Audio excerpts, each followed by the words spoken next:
हर हर महादेव। राम राम सभी को प्यारे भक्तजनों। आज मैं आपको बालाजी के अनुभव बताऊंगी। अगर आपके घर में कोई भी संकट है, नकारात्मक शक्ति है, पीड़ा है, क्लेश है, बच्चों में या पशुओं में, घर में बीमारी है, जो भी है, आप बालाजी महाराज से प्रार्थना करके आपके संकट कट सकते हैं। कुछ ये भी कहने वाले होंगे कि बालाजी जाने से संकट नहीं कटते, लेकिन मुझे किसी और का तो पता नहीं। मैं आपको अपना स्वयं का अनुभव बता रही हूँ कि किस प्रकार बालाजी ने मेरे घर से नेगेटिविटी ख़त्म की और मेरे घर में इस समय बालाजी का वास है। कैसे बालाजी महाराज हमारे जीवन में आए। पहले मैं भगवान शिव को मानती हूँ बहुत ज़्यादा। वो ही मेरे माता पिता गुरु सर्वस्व वही हैं। अब भगवान शिव में और बालाजी महाराज में कोई अंतर तो है नहीं। जब भी हम मंदिर में जाते थे तो भगवान शिव की पूजा करने के बाद हम बालाजी महाराज की आरती करके आते थे। पहले भी मैं बालाजी को ही मानती थी, हनुमान जी के रूप को, लेकिन बीच में भगवान शिव के पास चले गए, फिर दोबारा बालाजी के पास जाना हुआ। ये तो मेरी अज्ञानता थी कि मैं बालाजी महाराज में और भगवान शिव में भेद करती थी, लेकिन अब दोनों एक ही नज़र आते हैं। पहले मैं भूत प्रेतों को मानती नहीं थी कि क्या भूत प्रेत होते हैं, कभी देखा नहीं, ना ही कभी सुना।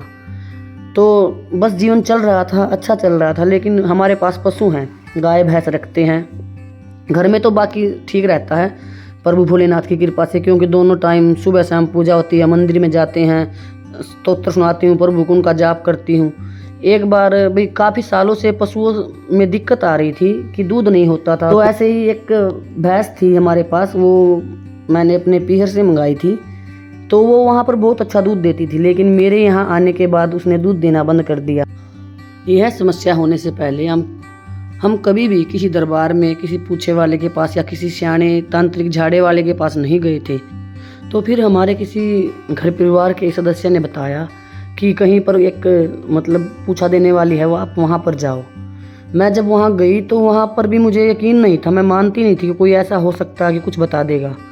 तो वहाँ जाने के बाद उसने मुझे मेरी जो दिक्कत थी वो सारी बातें बता दी कि भाई आपके पशुओं में ये दिक्कत है और आपके परिवार में ऐसे कोई किसी की मृत्यु हुई है। कोई महिला मरी थी हमारे परिवार में, काफ़ी समय हो गए, उसे हो गए 25-30 साल, डिलीवरी के समय उसकी मृत्यु हुई थी। तो उन्होंने बताया कि आपके घर परिवार में ऐसे कोई महिला मरी हुई है और आपके पशुओं में दिक्कत है। तो मैं तो सुन रह गई ये सुन के। जब मैं घर से चली तो मैं भोलेनाथ से कह कर गई थी कि प्रभु मैं सिर्फ आपके पास आ रही हूँ, मैं किसी को नहीं जानती, अब जो करोगे आप करोगे।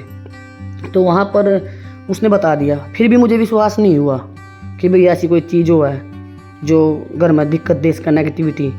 तो मैं हनुमान जी के अनुभव सुनती रहती थी। एक सीक्रेट मिस्टीरियस चैनल है जिसपे बालाजी के अनुभव आते रहते हैं, हनुमान जी के। तो फिर मैंने उस चैनल में देखा कि संकल्प लेना होता है। संकल्प की भाई हनुमान जी का संकल्प लेके हम देख सकते हैं कि क्या कैसे होता है। मैं उनका भी चैनल देखती थी, सीक्रेट मिस्टीरियस जयेश वगेला जी का। और उसी समय मैं अशोक कुमार शर्मा सारवाधाम से हैं, उनकी भी वीडियो देखती थी, पितरों की। और उसी समय मैं मनु भैया की वीडियो देख रही थी। तीनों की वीडियो देखकर मुझे जो ज्ञान प्राप्त हुआ, उसी के द्वारा मैंने बालाजी का संकल्प लिया, हनुमान जी का, कि प्रभु मैं 11 दिन तक आपको रोज़ सुबह शाम 11-11 हनुमान चालीसा सुनाऊंगी। आप मुझे दिखाओ कि मेरे घर में क्या कोई नेगेटिविटी है। तो इस प्रकार मैं रोज़ सुबह शाम करी थी। 11 दिन हो गए। 10वें दिन मैं दिन में सोई हुई थी। सोते समय मुझे एक औरत का मुंह दिखा जो कि बहुत डरावना था, लेकिन वो दिन का समय था तो मैं थोड़ी डरी नहीं उस समय। पता नहीं मेरे समझ में नहीं आया कि क्या दिखाई दिया, ये कैसा मुंह था। तो फिर रात का समय हुआ, मैं भगवान को, बालाजी को बोल रही थी कि प्रभु आज 10 दिन हो गया, आपने तो कुछ नहीं दिखाया, मुझे तो कुछ दिखाई नहीं दिया सपन में। तो रात के सोते समय मुझे क्या दिखाई दिया कि मेरी चारपाई के पास एक लेडीज़ खड़ी जिसने अपना मुंह ढक रखा है, और बिल्कुल जैसे जागते हुए देखी हूँ मैंने वो। उसे देखते ही मेरी आँख खुल गई और मैं इतनी डर गई कि भाई 3-4 दिन तक मुझे अंदर ही अंदर डर लगा रहा। घर के अंदर बैठे हुए भी मुझे डर लगता था कि कहीं वो घर में ही है, घर में ही है। इतना डर लगने के बाद फिर हम दोबारा उसके पास गए कि भाई ऐसे ऐसे दिखाई दे रहा। तो उसने धूमनी दी, घर में धूमनी देनी होती है, वो क्या बोलते हैं उसको, भाई हवन सामग्री दी थी कि आपको ये रोज़ देनी है 41 दिन तक अपने घर में। तो मैंने वो दी, लेकिन भैंस को कोई आराम नहीं हुआ, वो दूध नहीं दे रही थी। पूछा देने वाली थी, उसने बताया था कि आपके बच्चों के ऊपर भी ये नेगेटिविटी है।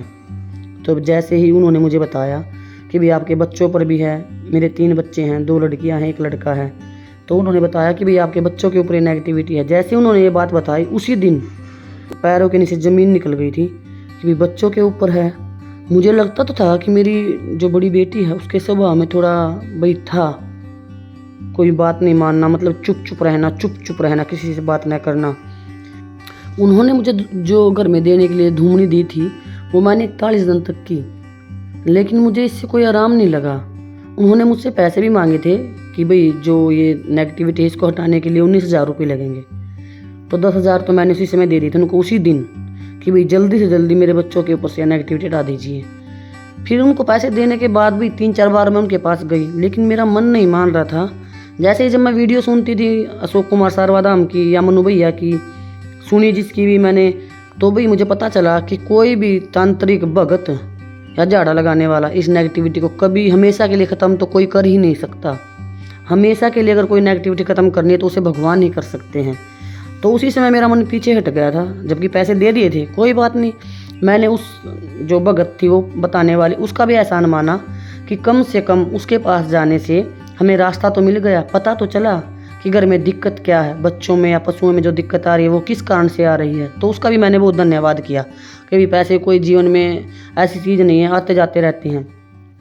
तो मैंने तभी हनुमान जी का संकल्प लिया कि प्रभु यह नेगेटिविटी आप ही हटाएंगे मेरे घर से, मेरे बच्चों के ऊपर से। तो मैंने क्या किया, अपने घर में अखंड जोत जगा दी बालाजी महाराज की कि प्रभु आप जब मुझे बुलाओगे तब मैं आपके पास आऊँगी। लेकिन मैंने आपके नाम की अखंड जोत अभी से शुरू करती है। और अखंड जोत शुरू करने के बाद मैंने अपनी भैंस के लिए 108 हनुमान चालीसा किए, तो उसके थन में आराम लगा। एक बार किए तो फिर मेरे मन में आई कि मैं अपनी लड़की के लिए करूँ, अपने बच्चों के लिए, जिसको थोड़ी सी भी लगती थी मुझे कि है दिक्कत है बगर में। तो मैंने फिर 108 बजरंग बाण का पाठ किया और बालाजी का ओसारा बनाया कि प्रभु जब आप बुलाएंगे तो ये ओसारा मैं आपके पास लेकर आऊँगी। ये ओसारा मैंने यूट्यूब पर एक दीपक भैया हैं, बालाजी के बहुत अच्छे भगत हैं, उनकी वीडियो देखकर मैंने वो सारा बना था। जब मैं बालाजी की भक्ति में जा रही थी तो उसी समय बालाजी ने अपने जो भगत होते हैं उनको भेज देते हैं कि किस समय उनके भगत को किसके संग की ज़रूरत होती है। तो मैंने वो सारा बनाया और बालाजी को अर्जी लगा दी। तो उस वो अर्जी लगाने के थोड़े दिन बाद, हफ्ते 10 दिन के बाद बालाजी महाराज ने हमें वहाँ पर बुला लिया। तो हम बालाजी गए, वो सारा लेकर मेरे बच्चे, मैं और मेरी बहन का परिवार गया था। तो वहाँ पर हम बालाजी के पास गए, दर्शन किए, रुके, 3 पहाड़ी पर चढ़े, दिन में वहाँ बालाजी का प्रसाद खाया।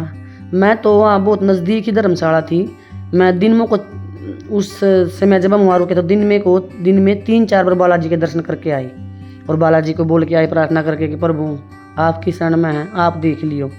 तो हम बालाजी के बहुत अच्छी तरह दर्शन किए और घर वापस आ गए।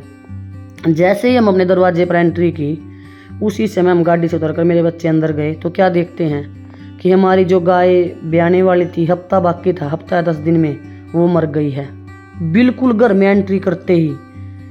तो मैं तो गाय को देख के रोने लगी। ये भगवान बालाजी महाराज ने पहली बड़ी परीक्षा ली थी, मेरे हिसाब से यह परीक्षा थी कि भाई बालाजी के आने के बाद भाई कोई मेरी भक्ति करेगा या नहीं। जब हम बालाजी जाते हैं तो बालाजी महाराज अपने दूत हमारे साथ भेजते हैं यह देखने के लिए कि यह अपने घर जाने के बाद मेरी भक्ति करेगा या नहीं। तो जैसे ही मैंने देखा कि मेरी गाय मर गई तो हम तो रोने लगे। अब थोड़ी देर वहाँ खड़े रोए रहे, पशु को कपड़ा ढका। अब रात हो गई थी, हम रात के समय आए थे तो तभी तो दफना कर नहीं आ सकते थे, सुबह अगले दिन सुबह दफना कर आते। अब जैसे घर परिवार वालों को पता चला कि हमारी गाय मर गई है तो हमारे पास आए। तो मैंने थोड़ी देर रोने के बाद बालाजी महाराज की अखंड जोत जगाई और उनको भोग लगाया।